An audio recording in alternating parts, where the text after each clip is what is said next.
আজকে ইউনূসের সাথের লোকজনও ইউনূসকে বলছে সে ব্যর্থ। আজকে মার্কিনীরাও বুঝে গেছে ইউনূস ব্যর্থ। তাহলে কার ঘাড়ে পা দিতে হবে? জামাত। আর জামাতকে ইউনূস তখনই ক্ষমতার শীর্ষে রাখবে যদি জামাত ইউনূসকে তার ক্ষমতায়, তার ইচ্ছা অনুযায়ী তাকে তার চেয়ারে দীর্ঘ সময় রাখতে দেয় বা সমর্থন করে। তো এই জামাত আর ইউনূসের আসলে পরস্পরকে চুলকাচুলকি অবস্থা বা পরস্পরকে প্রমোট করার অবস্থা। জাতীয় আন্তর্জাতিকভাবে কিন্তু আজকে বঙ্গবন্ধু কন্যার পরিস্থিতিটা আপনি দেখেন, সে আরো অনেক বেশি প্রাসঙ্গিক, আরো অনেক বেশি প্রয়োজনীয় হয়ে উঠেছে। গণভোট চাই এবং অনেকেই বলছেন আসলে গণভোট কোন সাবজেক্ট না, সাবজেক্ট হচ্ছে ক্ষমতাকে দীর্ঘায়িত করা। ইউনূস সাহেব কি তাদেরকেই আসলে এই কাজে তার ক্ষমতাকে দীর্ঘায়িত করতে এদেরকেই ব্যবহার করছেন কিনা? অনেক ধন্যবাদ। ধন্যবাদ শরীফ ভাই এবং খোকন ভাইয়া। আসলে ইউনূস সাহেব এরকম একজন ব্যক্তি, উনি সবকিছু পারেন, ওনার অনেক ধৈর্য আছে। কারণ উনি দেখছি দেশে বিদেশে সবাই ওনাকে গালি দিচ্ছে। একজন রিকশাওয়ালা যে অকথ্য ভাষায় গালি দিয়েছে, যেটা ভাইরাল হয়েছে, তো তার মানে ওনার অপরিসীম ধৈর্য, এসব কিচ্ছু যায় আসে না ওনার। উনি যা করতে এসেছেন সেটাই করবে। তার মধ্যে একটু হচ্ছে যে এই যে নির্বাচন একটা টিজার দেখাচ্ছেন জনগণকে, এবং সেই টিজারে বিএনপিরাও নাচছে, কিন্তু আসলে উনি ভর করে আছে জামাত এনসিপির সাথে মিলে। তিনি আসলে তার ক্ষমতা, তিনি যেখানে আছেন সেটাকে দীর্ঘস্থায়ী করতেই হবে তাকে, এটার কোনো বিকল্প নেই। তিনি এটা করবেনই, আপনি দেখবেন। উনি যমুনা তো বড় কথা, উনি আসলে ক্ষমতাবান থাকতে চান, এই ক্ষমতা উনি ছাড়বেন না। এবং সেই কারণে উনার কিন্তু এক ধরনের নির্বাচন না দিয়ে ক্ষমতায় থাকতে চান। নির্বাচন দেওয়ার কোনো আগ্রহ তার নাই, কারণ নির্বাচন যদি হতে হয় তাহলে নির্বাচনী প্রক্রিয়ায় সে কোনো ক্ষমতার মধ্যে থাকতে পারবে না, তার বিচারও হবে। তো সেই কারণে নির্বাচন যেন না হয়, সে কারণে এনসিপিকে উনি ফিট করছেন, জামাতকেও ফিট করছেন। এবং এর ফলে যেটা হচ্ছে, জামাত কিন্তু আজকে কি বলছে, আঙুল বাঁকা করবে, তাও নির্বাচন না, গণভোট হতে হবে। আবার জামাত এনসিপির সাথে গোপনে আবার যে জোট করা সেটিও ঠিক আছে। আর বিএনপি 237 জন প্রার্থী দিয়ে বিএনপি আসলে নিজেদের সচরাচর যা করে, মনোনয়ন বাণিজ্য থেকে শুরু করে নিজেদের অবস্থানটাকে, যেহেতু তারা ইউনূস বিরোধী কোনো সমাবেশ, কোনো মিছিল করতে পারবে না, তারা এখন নিজেদের মতো করে মিছিল করছে, তারা নির্বাচন করবে। কোনো তফসিল কিন্তু ঘোষণা হয়নি, কিন্তু বিএনপি প্রার্থী দিয়েছে, বিএনপি মিছিল করছে, এনসিপি প্রার্থী দিচ্ছে 10,000 টাকা করে মনোনয়নপত্র বিক্রি করছে। এটি কখনো বাংলাদেশে ঘটেনি, কিন্তু এবার ঘটছে। তার মানে কি, আসলে নির্বাচন দেওয়ার কোনো ব্যাপার এখানে নেই। এখানে ইউনূসকে নির্বাচন ছাড়া আবারও ভিন্ন পথে, অবৈধ উপায়ে তাকে ক্ষমতায় থাকতে হবে। তাহলে তার উপায় কি? তার টার্গেট হচ্ছে রাষ্ট্রপতি হওয়ার। এবং জামাত এনসিপি যাদের মাধ্যমে সে আসলে এভাবে থাকতে পারবে, আরেকটা অপরাধের মাধ্যমে, আরেকটা অবৈধভাবে, তাদেরকেই সে সমর্থন করবে। এবং তাদেরকে এই জন্যই আজকে কিন্তু বাংলাদেশে আপনি দেখেন একটা উগ্র গোষ্ঠীর কিন্তু উত্থান ঘটে গেছে, আমরা স্বীকার করি বা না করি। আজকে জামাত কিন্তু বাংলাদেশটাকে চালাচ্ছে, আর এই জামাত সহ ইউনূসকে চালাচ্ছে অন্য কেউ। আমরা ছোটবেলায় পুতুল নাচ দেখেছি না, অন্য কেউ নাটাইটা ঘুরাচ্ছে। এই নাটাই ঘোরানোর ক্ষেত্রে ইউনূসের কোনো আপত্তি নেই, কারণ তার একমাত্র লক্ষ্য উদ্দেশ্য তাকে থাকতে হবে। আর এই থাকার মধ্য দিয়ে তার যে যত রকমের এজেন্ডা আছে, যাদের সাথে তিনি এজেন্ডা বাস্তবায়ন করবার জন্য একদম দাসখত দিয়ে এসেছে, সেই এজেন্ডাগুলো তো বাস্তবায়ন করতে হবে।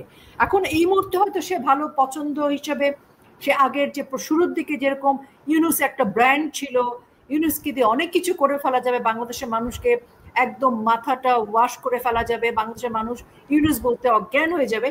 এখন কিন্তু বাংলাদেশে সেই পরিস্থিতি নাই। আজকে কিন্তু ইউনূস বলতে কেউ অজ্ঞান হচ্ছে না। আজকে ইউনূসের সাথের লোকজনও ইউনূসকে বলছে সে ব্যর্থ। আজকে মার্কিনীরাও বুঝে গেছে ইউনূস ব্যর্থ। তাহলে কার ঘাড়ে পা দিতে হবে? জামাত।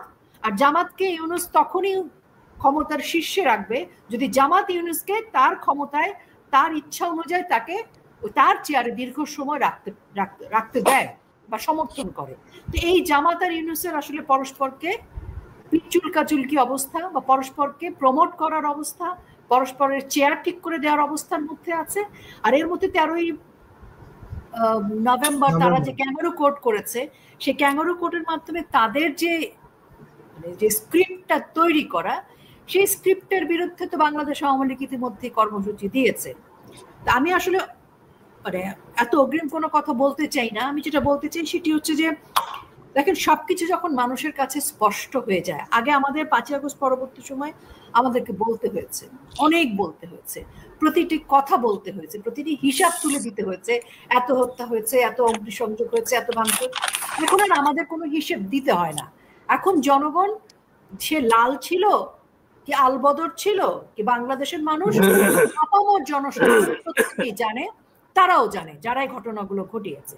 কাজে একজন রিকশাওয়ালা বা একজন প্রান্তিক জনগোষ্ঠী যখন সাহস করে গালি দিতে পারে, প্রতিবাদ করতে পারে, বলতে পারে যে আমরা মানি না ইউনূসকে, আমরা এই জঙ্গিবাদকে মানি না, আমরা আগের শেখ হাসিনাকেই চাই, তখন কিন্তু বুঝতে হবে যে সময় যতটাই কঠিন হোক না কেন, এখন অন্ধকার যতটাই ঘনীভূত হোক না কেন, এই সময়টা এরকম থাকবে না। ইউনূস বারবার যে মানে সফল হবে আমি তা মনে করি না। হ্যাঁ, এখন ইউনূস এবং জামাত মিলে যে পরিকল্পনা করেছে, বিএনপি মিলে যে পরিকল্পনা করেছে, সেই পরিকল্পনার দিকে আসলে বিষয়টা সফল হবে কিনা আমার এই ব্যাপারে যথেষ্ট সন্দেহ আছে। এবং আমি মনে করি এবার জনতার বিজয় ঘটবে। আর মানুষের চোখে ধুলো দেয়া, বিভ্রান্তির মধ্যে ফেলে দেয়া ওই স্বতঃস্ফূর্ত জনগণ কিন্তু আর রাজুতে আসবে না, আর শহীদ মিনারে আসবে না, রাস্তায় তাদের পক্ষে নেমে আসবে না। আসবে শহীদ মিনারে, আসবে রাজুতে, আসবে রাজপথে, আসবে, কিন্তু সেটা মুক্তিযুদ্ধের পক্ষে আসবে। একেবারে। তার মানে উনি যমুনায় থাকতে মরিয়া হয়ে চেষ্টা করছেন, এটা আপনি মনে করছেন? উনি রাষ্ট্রপতি হতে চান, কারণ রাষ্ট্রপতি যদি উনি হন, উনি রাষ্ট্রপতি মানে ওনার সুপ্রিম পাওয়ার দরকার সেনাবাহিনীকে কন্ট্রোল করার জন্য, সেনাবাহিনীর প্রধানকে পরিবর্তন করবার জন্য। উনি সেজন্য রাষ্ট্রপতি হতে চান, এবং যদি উনি রাষ্ট্রপতি হতে পারেন উনি অনেক কিছু করতে পারবেন, ওনার হাতে কিছু কর্তৃত্ব থাকবে। তিনি কিভাবে এত মরিয়া হয়ে উঠলেন? তারা প্রত্যেকেই মরিয়া হয়েছে, কিন্তু সেটা সফল হবে না। আমি তো সে কথাটাই বললাম, তারা মনে করছে এটা হবে, তারা তো নির্বাচনের পথে হাঁটছে না। আসলে নির্বাচনের টিজার দেখাচ্ছে, টিজার দেখানো মানে তো আপনার ছবিটা নাও চলতে পারে। ছবিটা তো অনির্দিষ্টকাল, কবে আপনার ছবি সিনেমা হলে রিলিজ হবে, ওরা এখন টিজার দেখাচ্ছে। সেই টিজারের উপর বেস করে বিএনপি ফর্ম নমিনেশন দিয়েছে 237 জন।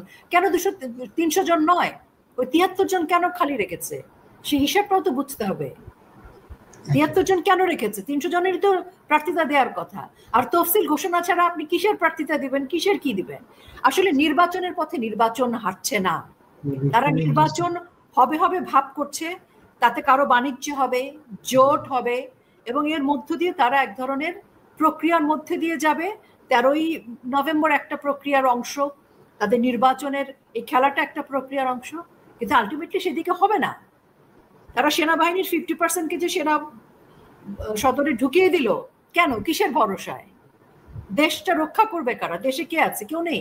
সেনাবাহিনীর তো কোনো মর্যাদা নাই, সেনাবাহিনীও তো পুলিশ হয়ে গেছে, পুলিশের চেয়ে খারাপ অবস্থা হয়ে গেছে। তাহলে দেশে আইন শৃঙ্খলা কোথায়? আপনার দেশে আইন শৃঙ্খলা নেই তো। দেশে যখন আইন শৃঙ্খলা নেই, আপনার দেশে অর্থনৈতিকভাবে বিপন্ন দেশ। আজকেই তো গভর্নর বললো যে 5টা ব্যাংক একেবারে শূন্যের কোটায়, সেখানে কেউ কোনো গ্রাহকরা কোনো ক্ষতিপূরণ পাবে না। তো সেখানে যখন আপনার অর্থনীতির ধস নেমেছে, যখন প্রেডিকশন করা হচ্ছে ডিসেম্বরের মধ্যে আপনার দেশে দুর্ভিক্ষ একদম ফাইনাল হয়ে যাচ্ছে, এখন নীরব দুর্ভিক্ষ চলছে, 30 লাখ শ্রমিক বেকার। কারণ সাধারণ মানুষ আগে যদি 5,000 টাকা ইনকাম করতো, আজকে সে ইনকাম করছে 1,000 টাকা। তো তার দ্রব্যমূল্য তো বেড়েছে, আজকে 1,000 টাকা তো তার সংসার চলছে না, তার সন্তানরা এখন আর স্কুলে পড়ছে না, আগে যে ভাতা পেতে এখন সেগুলো পাচ্ছে না। তো আপনি ভুকানাঙ্গা দুর্ভিক্ষে পীড়িত বেকার জনগোষ্ঠী, প্রান্তিক যে মানুষ, তার যে আক্রোশ, তার যে বেদনা, তার যে হাহাকার, তাকে আপনি কোন পুলিশ দিয়ে, কোন ব্যাটালিয়ন দিয়ে আটকাবেন? সে তো আওয়ামী লীগ, বিএনপি, জামাত কিচ্ছু চিনবে না। সে চিনবে তার পরিবার, তার পেটের ক্ষুধা, তার চাকরি, তার অন্ন বস্ত্র বাসস্থান। তারা কেন আজকে চিৎকার করে বলছে যে আমরা আগেই ভালো ছিলাম এবং শেখ হাসিনা কি দরকার? এবং আপনি দেখেন জাতীয় আন্তর্জাতিক ভাবে কিন্তু আজকে বঙ্গবন্ধু কন্যার পরিস্থিতিটা আপনি দেখেন, সে আরো অনেক বেশি প্রাসঙ্গিক, আরো অনেক বেশি প্রয়োজনীয় হয়ে উঠেছে।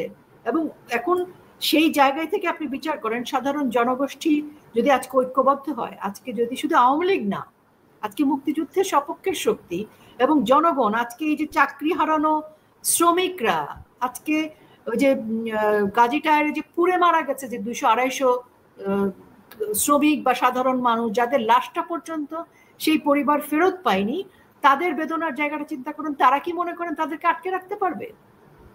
যে মানুষ না খেয়ে মরছে সে আর ঘরে থাকবে কেন? আর যে মানুষ মবের শিকার হয়ে মরছে সে কেন ঘরে বন্দী হয়ে থাকবে? যে কারাগারে পয়জনের শিকার হয়ে মারা গেছে সেই নেতাকর্মী তো আর আটকে থাকবে না। কাজেই মানুষের যে জোয়ার, মানুষের যে গণস্রোত, সেটি শুধু আওয়ামী লীগের জন্য নয়, সেটি বাংলাদেশের প্রশ্নে, নিজের বিপন্নতার প্রশ্নে কিন্তু তারা রাজপথে নেমে আসবে। এটা সময় মাত্র।